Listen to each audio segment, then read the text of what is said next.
known, million Americans haven't watched it. But at the 1954 premiere, our own Steve Allen started something very big as the original host of a television institution, The Tonight Show.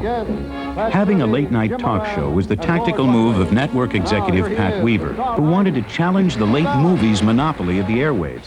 Steve Allen had already pioneered the late-night comedy talk show format on radio, and by 1953 moved it to TV on NBC's New York station. A year later, the show went on the full network. I am just celebrating my 14th birthday. What can I do for excitement? A lot of things that are now standard for various talk shows, not only The Tonight Show, in other words, grew out of the original experiment, the idea of joking with the orchestra leader. Skits, you look very good there. What goes up must come down, and you were no exception. All of that sort of thing emerged out of the original formula. Then the idea of having a jovial announcer to sit there and laugh at your jokes. Gene Rayburn provided that service. Here he is, the great El Clumsy.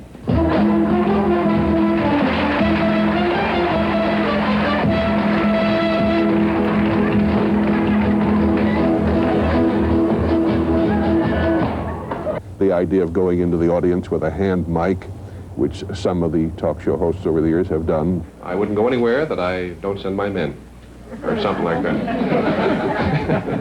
That, again, was part of the original formula.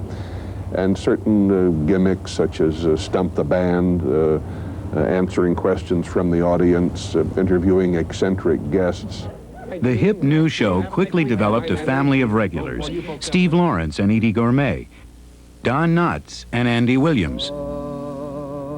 The Tonight Show started a tradition that still provides that all-important big break for gifted young performers. I don't have to see somebody perform for 6 weeks to realize he's terrific or she's marvelous.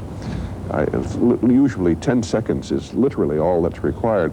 In the case of Tim Conway, for example, I saw a videotape that was brought in from Cleveland when Tim was just working back there locally.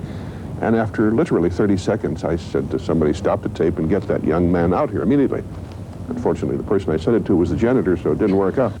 Another Tonight Show regular was a young trumpeter who stayed on to become one of the family, Doc Severinsen.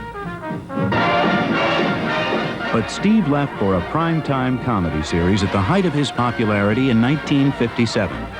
And a long search for a replacement turned up Jack Paar with a new twist on humor, the old delayed punchline on a joke that bombs. And I had an offer from Playhouse 90, but that was the money. It turned out that was the money. Friends, we can't all be Lawrence Welk. Now, really, that's not... It was Jack Paar who invented the couch. When Jack took over the show after I left it, he was the one that moved in that sofa to the right, which we now think of as part of the set of almost all talk shows.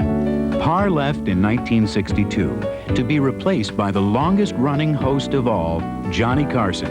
When Steve went back to chat with Ed McMahon, talk returned to the early days of the show that became an institution. Paar made it more of a truly interview show. And then when Johnny took over, it kind of went back to the kind of Steve Allen More show business. Craziness, yeah, because Johnny decided, I remember the first day I worked, 23 years ago, I said to John, I went to his office and I said, how do you see my role down there tonight? Where the studio was a floor below.